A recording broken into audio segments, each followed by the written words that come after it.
Okay, so let's move on to the final portion of the population selection and sample selection didactic. Now that we've gone over target population, accessible population, intended sample, and the study participants, at each of these levels of selection, there are certain considerations that are somewhat universal. So the goals at each level of selection are to maximize your generalizability, or also known as the external validity.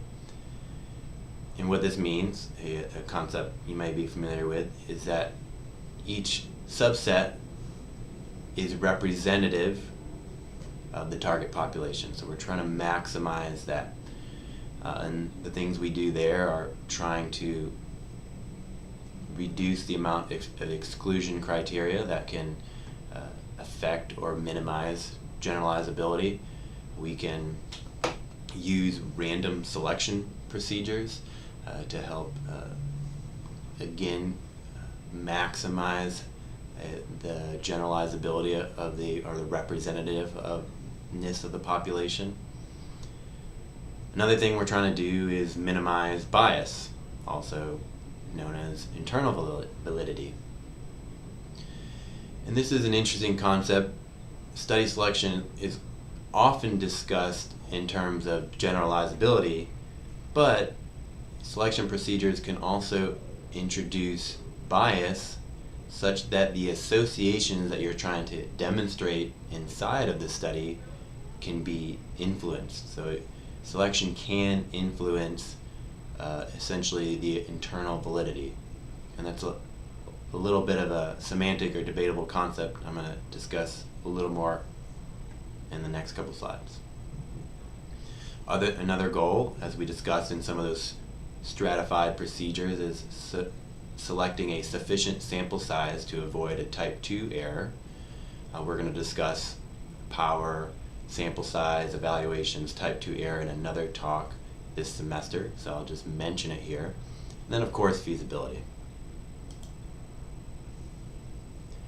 Some of these considerations is considering the distribution of exposures, the homogeneity of the study group or heterogeneity. Items are things of non-response, sample size, and feasibility.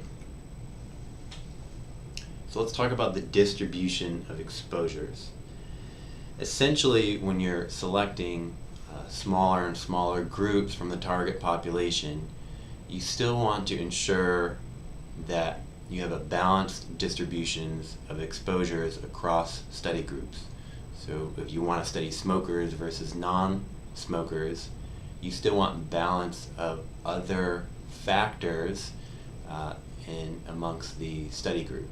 And large sample sizes often allow this. Smaller sample sizes usually come into trouble with this. But the reason this is that if there's not balance, you can create problems with internal validity. And one sort of famous demonstration of this in this article is Rose famously commented, if everyone smoked 20 cigarettes a day, then it doesn't matter what the design of the study, clinical, case control, cohort studies, would lead us to conclude that lung cancer was a genetic disease and that smoking had no role. Simply because smokers and non-smokers are not balanced in the population or in the study group that you're studying. You essentially need non-smokers and smokers, or again, to demonstrate the association. This goes back to a concept we discussed earlier with the water quality and the cardiovascular death. You need the breadth of exposures in large sample sizes across each level of exposure to demonstrate some of these associations. So if you only select a very narrow range of exposures or unbalanced, you may lead you to erroneously conclude the association. and there are examples of this. Some may not say that as a problem with internal validity because you're demonstrating a truth that is real or a true association within your group. But again, if you're trying to generalize to the larger target population, then it theoretically or semantically does become a problem with internal validity. This is having distribution is important to statistically demonstrate associations, so this really has to do with Fisherian statistics. If you have low frequency outcomes or exposures, small n's, and you're doing a lot of multivariable modeling, you can imagine that you get smaller and smaller subgroups defined by race, smoking status, age decile, and now you're getting frequencies that are really, really small and hard to make any statistical observations with those. So having a large amount of balanced exposures allows your cell sizes in your 2x2 tables, when those tables become 3-dimensional or 4-dimensional, it allows sufficient sample sizes in each of those small groups to make statistical observations. Distribution is necessary in something called propensity scoring, which we won't discuss at this time, but I did want to include it here. You can ensure balance in a number of different ways. We've talked about stratified randomization already, but also in observational studies, you can do matched case control, where every case of disease, individual with the disease, is matched to a control based on certain characteristics. So every female case is matched to, this should say, male control. So again, you ensure a balance of males and females, or every case of 40 or 50-year-old is matched to a 40 or 50-year-old who doesn't have disease, again ensuring balance of an exposure that is really important to you. So again, on the bottom here I say investigators often select factors for balancing procedures if they plan to explore effect modification. Those specific factors on the primary outcome exposure association. So again, I don't have time to discuss this right here, but I did want to mention it, so we'll be able to kind of wrap up some of these concepts in future talks and kind of circle back and understand them. So we talk about balance. Now I'm going to talk about homogeneity or heterogeneity of a group. So we talked about often there are trade-offs at each selection process between feasibility and generalizability or internal validity or scientific reasons. One of the decisions often is how homogeneous or heterogeneous do you want your group to be. You can create a homogeneous group by really defining extremely narrow inclusion and exclusion criteria to really define a very narrow target population and intended sample. This might be improve your recruitment, so if you select people that are more likely to follow study protocols and follow up, it might be a reason to choose a very homogeneous group. And this can reduce unexplained variation in the outcome. So the more narrowly we define our phenotype, our individual, the less variation there's going to be on the back end of the study, which may assist in demonstrating or isolating statistically significant associations. However, at the end of the day, if you want to generalize your results back to a larger group, having this homogeneous group may reduce your overall generalizability, depending on what your target population is. This is often the case in randomized controlled trials that can really define very narrow criteria to really try to isolate cause and effect, but may have difficulty re-demonstrating those associations in larger, more pragmatic follow-up trials. and those groups can be more heterogeneous. So a lot of these are the corollaries to the homogeneous. You may have more difficulty recruiting and following up a very heterogeneous group. There might be more dropout, and more non-adherence to protocols, loss to follow-up, because you defined an extremely broad, generalizable target population. Again, we talked at the beginning of this whole talk about eco-social theory and how many different factors affect the variability and the associations of expressions of phenotypes, the variability of an outcome. Each individual has so much that composes their own susceptibilities or resistance to other exposures. So this essentially can create more quote-unquote statistical noise. So more variabilities in the outcome can sometimes obscure the associations that you're trying to isolate.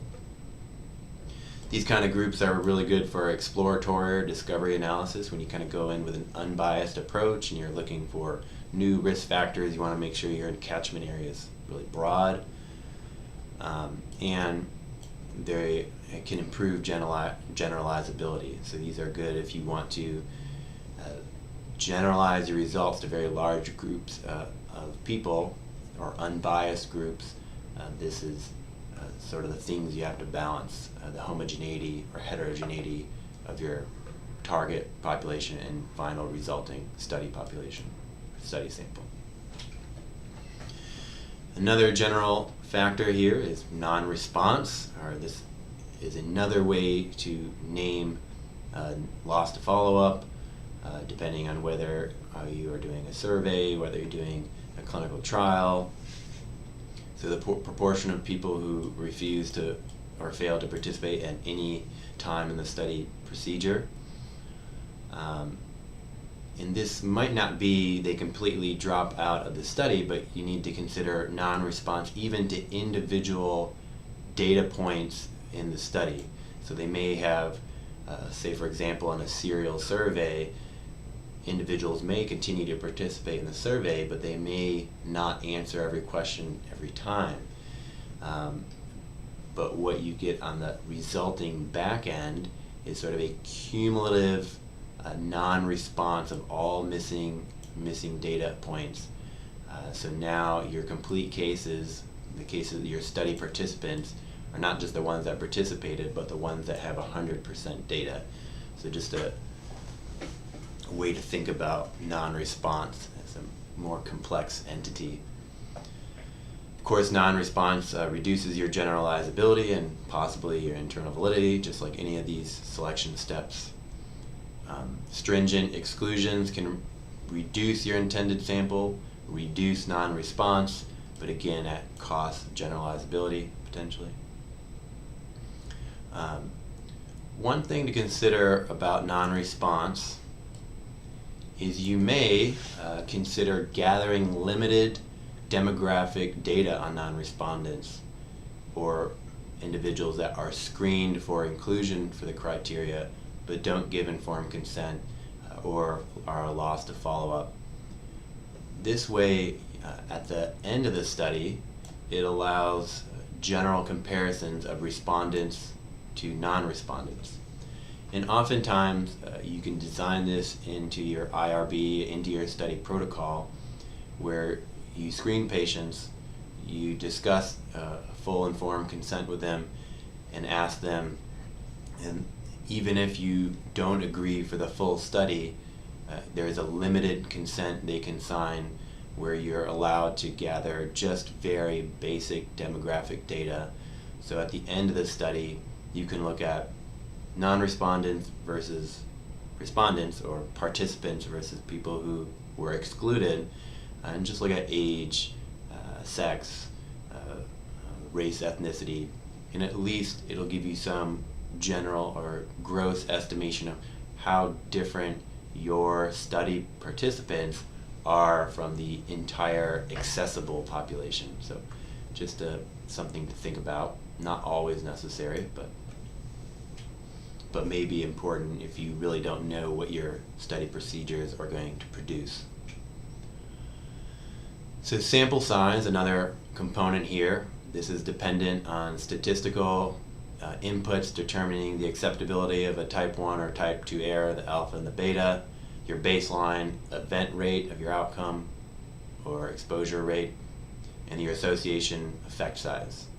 So we're going to talk more about this in another lecture, but again, this is a very important component about study selection, so I just wanted to include a slide on it here. In terms of feasibility, I think the only thing I would like to say here is when you're planning a study, it is important to use or attempt to use real inputs of the accessible population to determine what your numbers might be, what your enrollment efficiency might be, and how your accessible population may be similar or dissimilar to a target population. So often these things are assumed, but not actually estimated, and this is where pilot studies really become important for proof of principle studies, where you at least look at the accessible population, maybe enroll 10 or 20 patients or subjects, and gives you at least some estimate of how your study procedures affect, how your selection procedures affect your study participants, and this will help you make some more intelligent choices before you really dive into doing the complete study.